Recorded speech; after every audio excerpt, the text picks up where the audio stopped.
Dios te bendiga.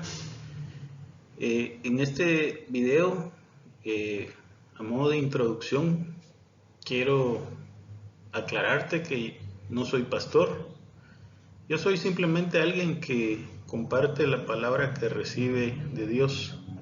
No soy perfecto, tengo un pasado, pero estoy convencido de que esta palabra que te quiero compartir el día de hoy servirá para edificarte. Quiero hacerte la advertencia de que este video no está hecho con el propósito de hacer proselitismo religioso. Acá vengo a hablarte del Dios vivo que se reveló a mi vida hace poco más de un año. Él nunca ha cambiado y mantiene sus promesas a través de los tiempos. La otra advertencia importante es que no estoy buscando volverme un ídolo religioso, por lo que este video es básicamente el fruto del tiempo y mi comunión con Dios. Si tu deseo es conocer cara a cara a ese Dios vivo del que estamos hablando, yo te doy la bienvenida y te confirmo que estás en el lugar correcto. Por último, quiero aclararte que tampoco vivo de esto y tampoco quiero que me des tu dinero. En este momento y por la situación que estamos atravesando, yo estoy seguro que a tu alrededor existen muchas personas con necesidad. Ahí es donde debes sembrar tu semilla. Antes de sembrarla te recomiendo que se la entregues a Dios como un acto de fe. Sin más que agregar, vamos a orar para que Dios abra nuestro entendimiento, que nos revele su voluntad para este tiempo a través de la palabra. En el nombre de Jesús, amén. Las citas bíblicas que utilizaremos para esta palabra son las que te muestro a continuación. Yo considero que prudente de que tú tengas tu Biblia a la mano y que ubiques cada uno de estos pasajes para que tengas una referencia directa. Por efecto del tiempo, pues no nos tomamos el tiempo de leer todo el contexto del pasaje. Sin embargo, es importante que en tu tiempo disponible, pues tú leas todo el pasaje para efecto de tener una mejor comprensión de lo que la palabra dice en cada momento.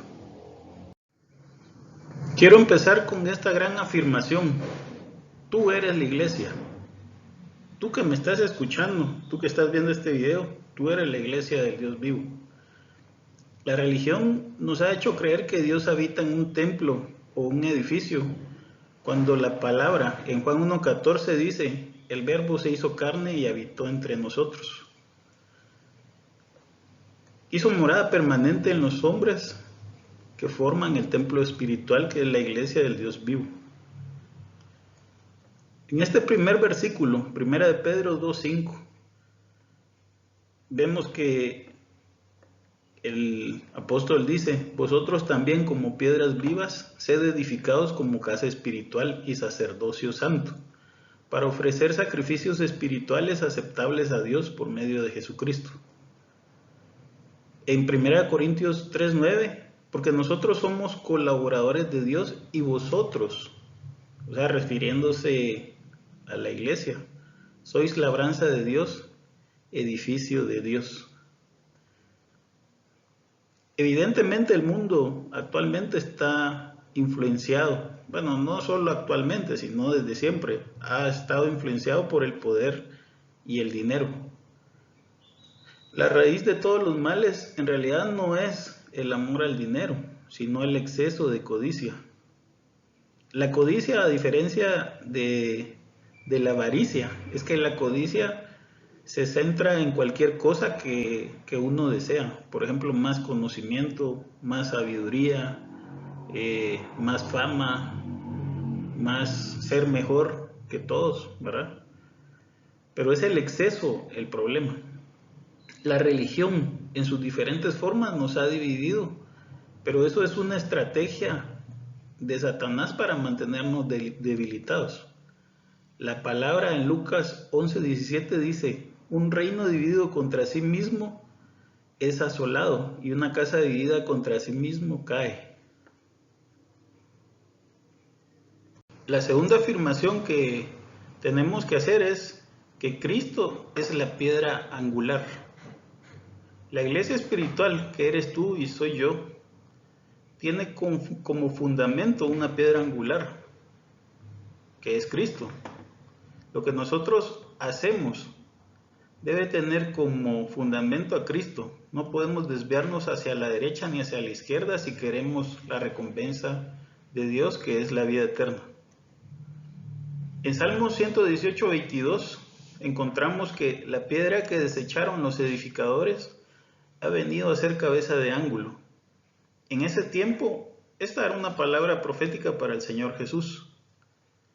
En primera de Pedro 2:4, el apóstol dice, acercándoos a Él, refiriéndose al Señor Jesús, piedra viva, desechada ciertamente por los hombres, mas para Dios escogida y preciosa.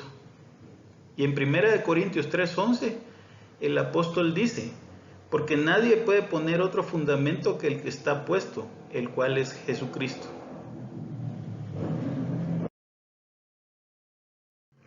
En este momento puede que tú te estés preguntando, ¿quién soy para Dios? Nosotros encontramos tres pasajes. El primero se encuentra en Éxodo 19:6, donde dice, y vosotros me seréis un reino de sacerdotes y gente santa. Estas son las palabras que dirás a los hijos de Israel. En primera de Pedro 2:9, el apóstol dice, mas vosotros sois linaje escogido, real sacerdocio, nación santa, pueblo adquirido por Dios para que anunciéis las virtudes de aquel que os llamó de las tinieblas a su luz admirable.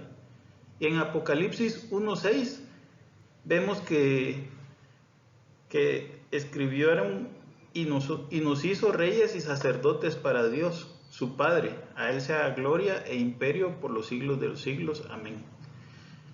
En otras palabras, la iglesia, que eres tú y que soy yo, recibimos dos funciones. No quiere decir que unos sean reyes y otros sean sacerdotes. ¿Y esas funciones cuáles son? Un rey se debe preocupar por el bienestar material de aquellos que están bajo su cargo o su cuidado. Y un sacerdote se debe preocupar por el bienestar espiritual de aquellos que también están bajo su cuidado. Lógicamente, todo tiene una parte que implica que nosotros debemos esforzarnos. Por lo tanto, vamos a hablar de obligaciones y responsabilidades del creyente. El primero lo encontramos en Oseas 4:6. El profeta dice, mi pueblo fue destruido porque le faltó conocimiento. Por cuanto desechaste el conocimiento, yo te echaré del sacerdocio. Y por cuanto olvidaste la ley de tu Dios, también yo me olvidaré de tus hijos. En otras palabras, el profeta nos habla que debemos hacer tres cosas. Primero, buscar la sabiduría divina. Segundo, guardar la sabiduría divina. Y tercero, poner en práctica la sabiduría divina. El siguiente pasaje que te quiero mostrar está en Gálatas 4:1-2. El apóstol dice, pero también digo, entre tanto que el heredero es niño, en nada difiere del esclavo, aunque es señor de todo, sino que está bajo tutores y curadores hasta el tiempo señalado por el Padre. ¿De qué nos habla este pasaje? Nos habla de que los creyentes debemos crecer. Quiero hacerle un comentario. Usted podría imaginarse a su hijo de 20 y tantos años que aún esté en primero de primaria o en parvulitos. Por supuesto que no. Seguramente usted se esforzó porque su hijo fuera a ese grado para que se procurara su sostenimiento en el futuro. Si usted se preocupa por las cosas materiales, ¿por qué no se preocupa de lo espiritual? El tercer pasaje está en Primera de Pedro 2:2. El apóstol dice: desead como niños recién nacidos la leche espiritual no adulterada, para que en ella crezcáis para salvación. En otras palabras, los creyentes debemos evitar la palabra chatarra. Yo estoy haciendo una analogía con la comida rápida. Ciertamente nadie quiere sufrir, y por eso es que evitamos temas que nos impidan seguir disfrutando la vida. Bueno, déjame decirte que la vida, con un poco de suerte, puede durarnos unos 80 años sin sufrir achaques ni deterioro. Pero después, ¿qué haremos? ¿No crees que debemos invertir en la vida eterna? Ahora bien, cuando nosotros hablamos de iglesia, hablamos de una iglesia del Dios vivo. Y si hablamos de un Dios vivo, es un Dios que tiene poder. Entonces, ahorita vamos a hablar sobre la diferencia entre el poder divino versus el poder terrenal. En 1 Corintios 11:3, el apóstol dice: pero quiero que sepáis que Cristo es la cabeza de todo varón, y el varón es la cabeza de la mujer, y Dios es la cabeza de Cristo.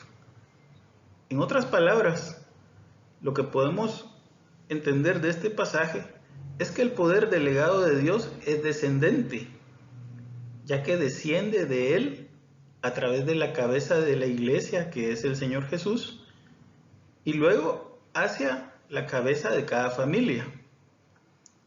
En la actualidad, la función de cabeza de familia puede estar siendo desempeñada por una mujer o por el hijo mayor. Ahora, cuando nosotros hablamos de poder terrenal, vamos a leer estos versículos. Apocalipsis 17:15.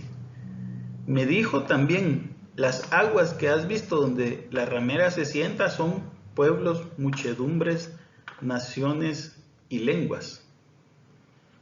En otras palabras, de acuerdo con este pasaje, podemos entender que el poder terrenal, animal y satánico se fundamenta en el control de las personas.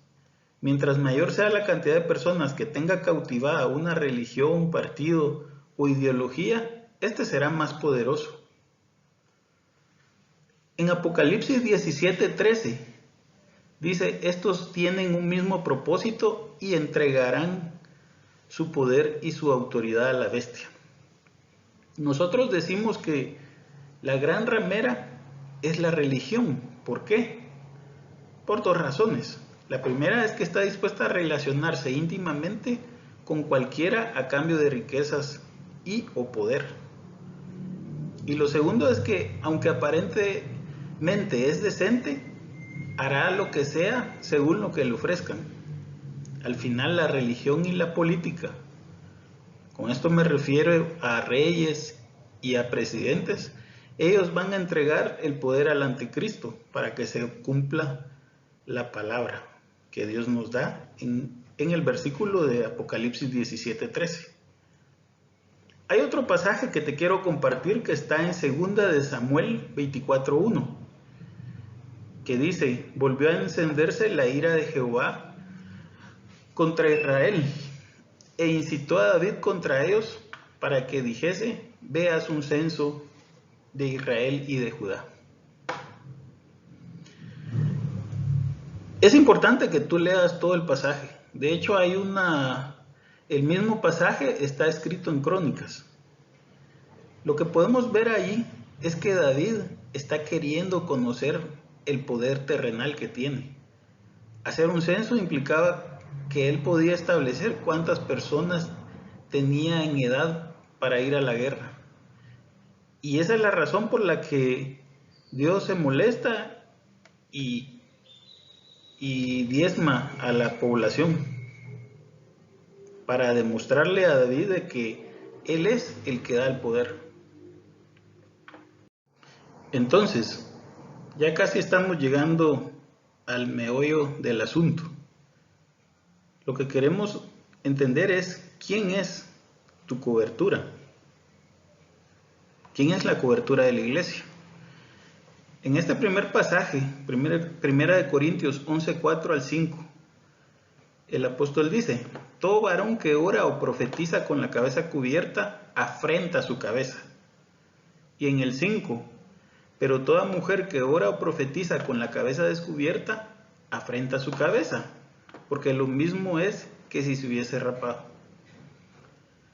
Quiero decirte que Primera de Corintios tiene una enseñanza mucho más profunda y no solo nos habla de la costumbre cristiana respecto a que las mujeres deben de estar en la congregación con la cabeza cubierta. En Corintio, para empezar, una mujer con la cabeza rapada indicaba que era una mujer que se dedicaba a la prostitución.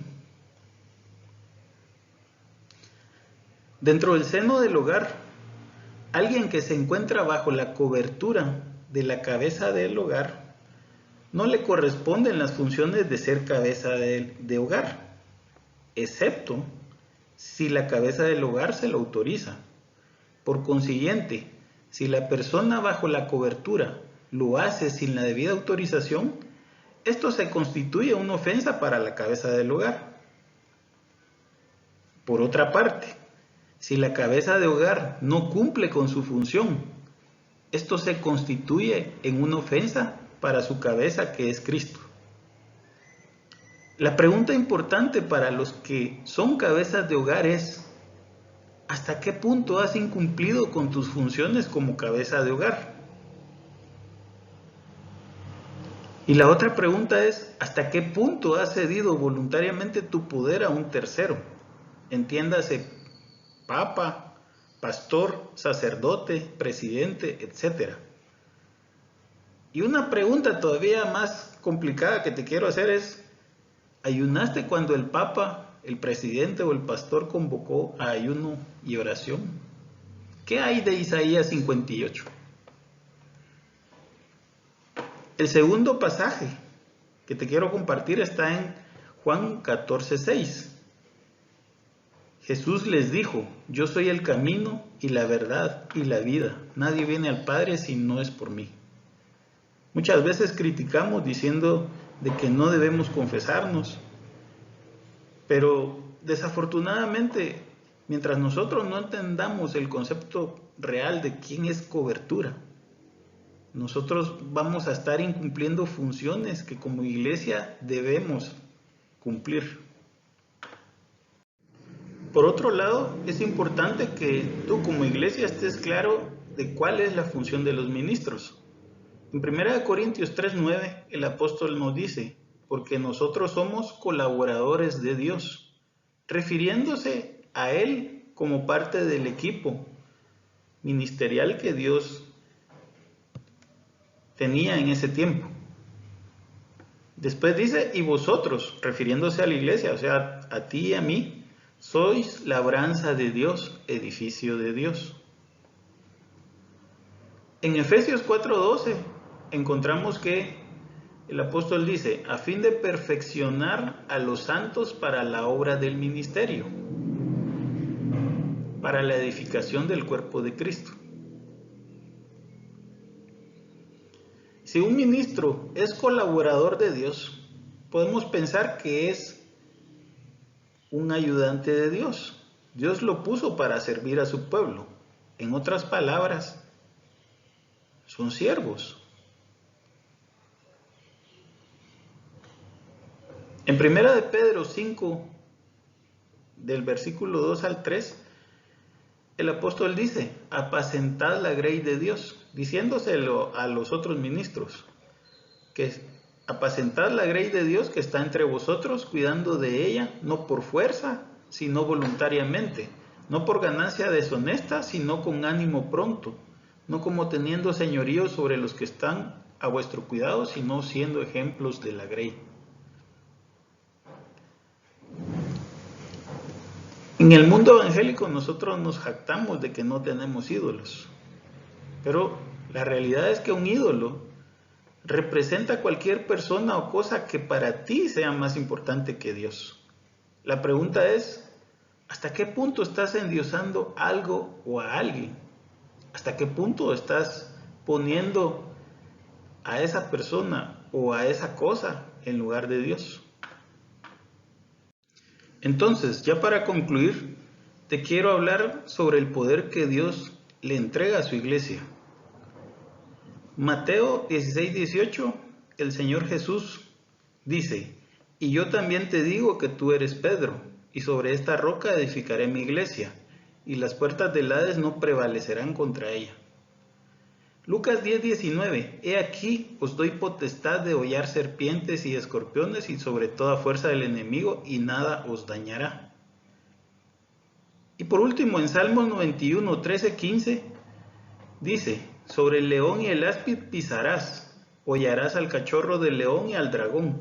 Por cuanto en mí ha puesto su amor, yo también lo libraré. Me invocará y yo le responderé, con él estaré yo en la angustia.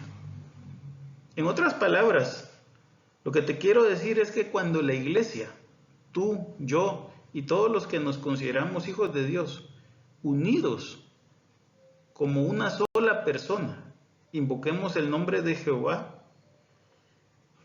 e intercedamos, pidamos u oremos por una situación particular, entonces Dios se manifestará a nuestro favor. Entonces, hermano, ya para concluir, quiero que en este momento te unas a mí como una sola persona para que juntos le demos las gracias al Señor. Empecemos. Padre, te damos las gracias por la oportunidad que nos das al compartir este tiempo. De acuerdo con tu palabra y sabiendo que es por tu sola gracia, hoy nos presentamos confiadamente ante tu trono, Jehová, Dios nuestro, solicitando tu oportuno socorro para que extiendas tu mano poderosa a favor nuestro, de nuestras familias, de nuestros hijos y del mundo entero. Isaías 55, 8-9 dice que tus pensamientos y tus caminos son mayores a los nuestros. Y Jeremías 29:11 dice que tus planes son de bien y no de mal. Por lo que tenemos la plena seguridad de que, sin importar la situación que vamos a atravesar, lo haremos tomado de tu mano. Te bendecimos y te damos las gracias por todo. En el nombre de Jesús, amén. Dios te bendiga, hermano. Espero que esta no sea la única y la última vez que nos vemos. En el nombre de Jesús te bendigo a ti, bendigo a tu familia y a tus hijos. Amén.